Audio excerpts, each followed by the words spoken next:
Hi there, I'm your host, John Ivison. Welcome to our weekly chat. I'm joined as usual by Marcella Monroe, who is a principal at Macmillan Vantage Policy Group, and by Andrew Balfour, who is managing partner at Rubicon Strategies. Well, so much for nobody paying attention to this snoozer of a campaign.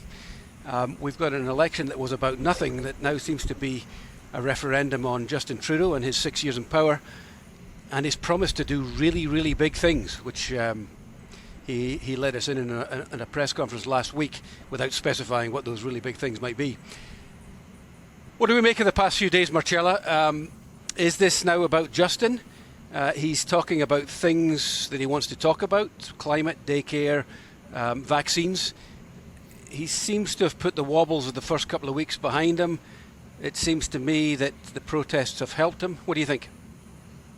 Yeah, I would agree with all that. I mean, the polling is interesting right now, right? Because the latest couple polls seem to suggest a couple of interesting things. One, I think it was the Abacus poll today that said that over in most provinces, except for Alberta and Saskatchewan, more than 60% of Canadians are saying they want a Liberal government. Now, minority, majority, whatever, but that's the best number I've seen from them since the campaign began in some ways, if you're looking at trend lines. And then another poll was suggesting that, pollster actually was suggesting that in his sampling, about 40% of people say they aren't really paying attention. And these are people who, will still answer a survey. So that's pretty high, right?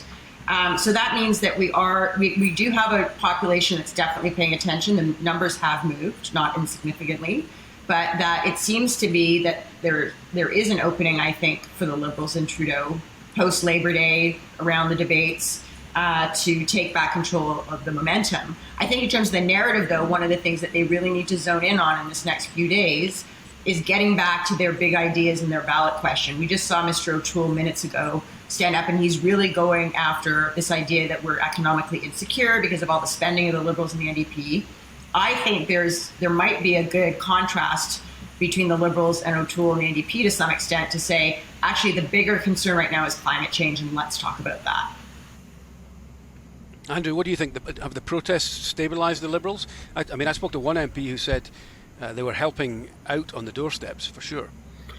Yeah, well, I think that in terms of the doorsteps, I think that of the people that are paying attention right now and the people I'm talking to are at the doors. I mean, in the early days, the people were talking about different things than they are now, and a lot of people now want to talk about these absolute lunatics who are out protesting and saying vile and hateful things. But I don't think that those protesters are going to make or break the election. It's certainly the kind of thing.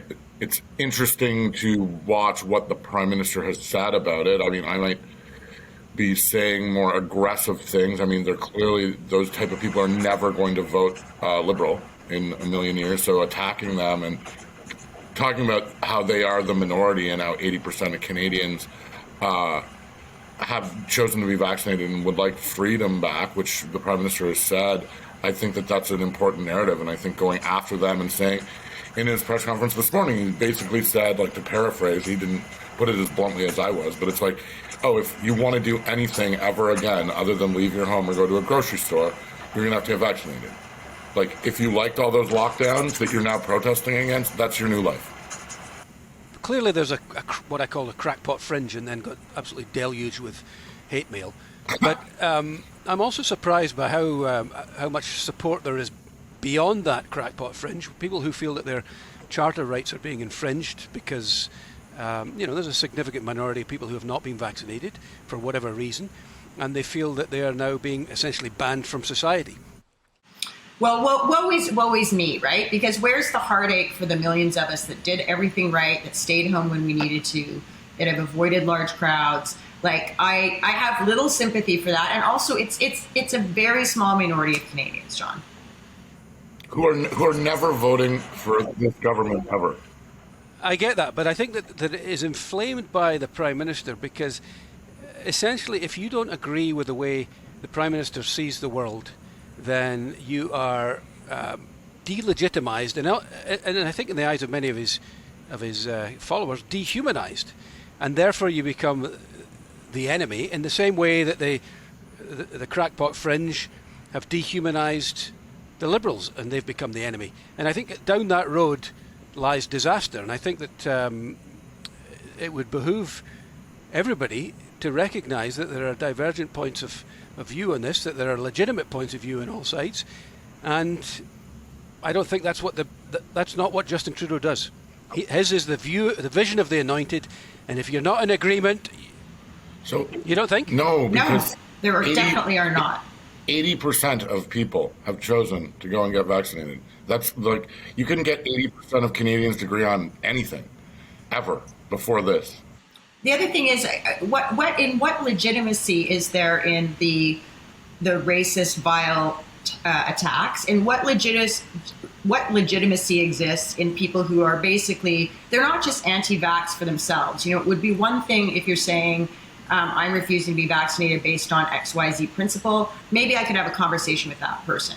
But if you're acting like vaccination is some kind of conspiracy to ruin your life or to hurt you in some way, and you're acting like governments that are promoting vaccinations are somehow part of some globalist conspiracy, then I don't think they're legitimate. And I honestly think the majority of Canadians, 80%, maybe more than that, will think that this isn't helpful to the national debate.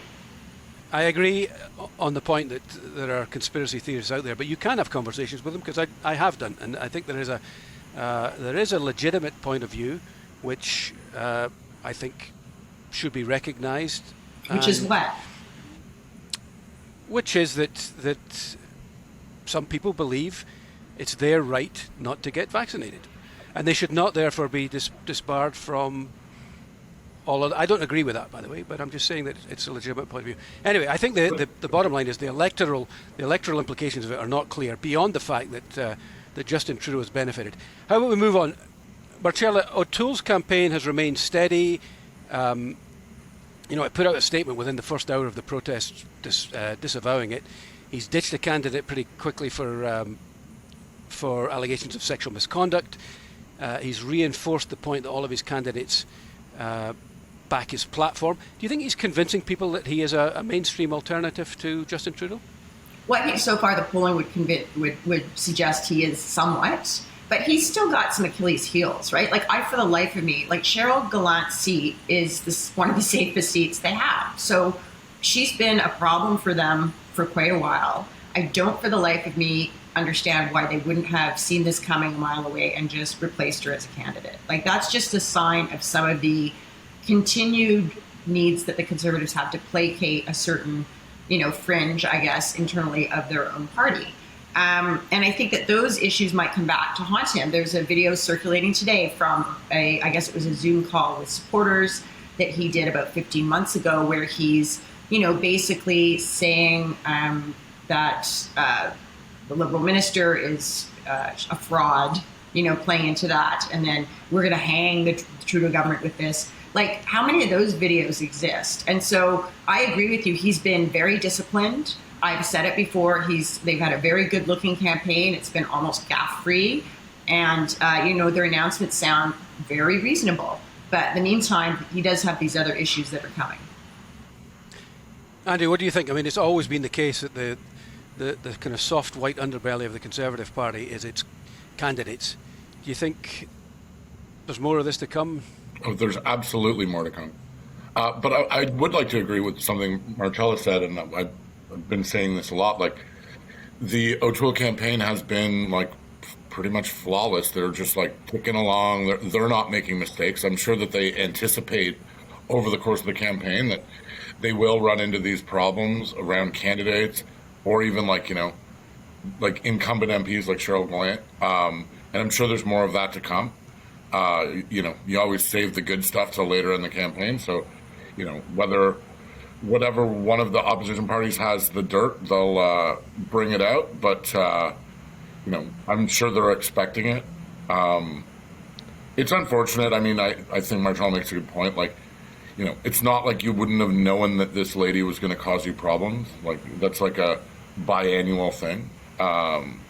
So, it's quite shocking. And there's somewhere where we differ, Andrew, because in Oppo, I like a good clean hit off the top. I like to just get right into it. Except that right now, I mean, I think we only saw as of Sunday, like Sunday was the first time that someone had put out anything like, and that was the Cheryl Gallant thing. Like everyone knows that people aren't paying close attention yet. So I think that we're going to see a lot of stuff start coming out over the next few days. And I think that come next Tuesday, when the campaign really kicks into high gear, we're going to see a lot of things getting put out on a lot of people. One thing that I think has been very interesting is that the Conservatives have clearly learned the lesson from Boris Johnson in the UK, where they're targeting blue-collar workers. And some of the polling I've been looking at suggests it's working. They're up with men. They were already pretty high with men. They're up with people between over 50s, and they're up with less educated voters. In his 60-second video where he kind of gave a list of what the Conservative Party is going to do, which I thought was a very effective spot because it essentially encapsulated the platform. But the first thing he said pretty much was, we're going to spend $60 billion in healthcare. And I think that plays right into the feeling among many working-class blue-collar people that they want their government to protect them in many ways. Do you think, Marcella, do you think that's resonating? I mean, I know the unions aren't buying into it, but it seems to me to be working. We talked about this last week, and so, I just want to reiterate that Conservatives talking to blue-collar voters is not new. It's something that's been going on for a million years. So, they're kind of going back to an old playbook that used to work for them back in the day that they've kind of ignored for a while. So do I think that talks to those voters? I mean, sure it does. I would still question, however, whether they are actually growing their universe to the extent that they need to. So in other words, you may find that in places, I'm just going to pick something out of the blue like Oshawa, where Conservatives have done quite well historically with a very blue class working town community. Does that really get you where you need to get to in terms of the overall seat count? I'm not yet convinced. Well, the polling suggests that the Conservatives really need to be ahead by 3 or 4 points to be ahead in the seat count. At least. I mean, 4 points might gives them something like a 50% shot at a plurality, never mind a minority. How about we just quickly round up with the other parties? The NDP steady, but not really making spectacular gains. Could that change after the debates? Because it did last time. Jagmeet shone in the debates. Andrew? No, I keep wondering why he's wearing bathrobes all the time, but they're more like dad sweaters.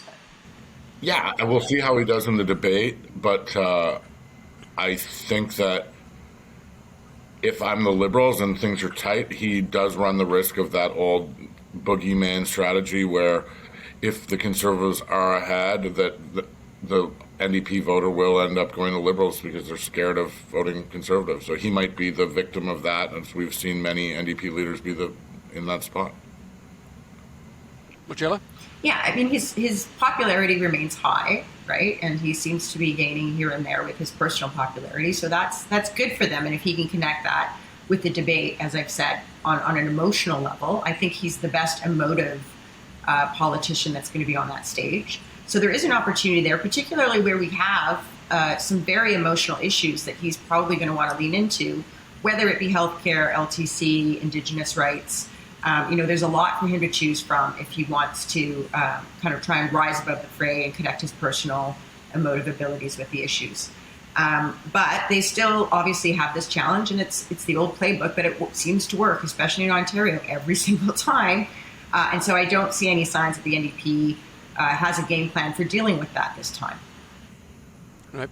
Let's get round up where we kind of came in, which was protests and extreme views. What about the PPC and Max Bernier?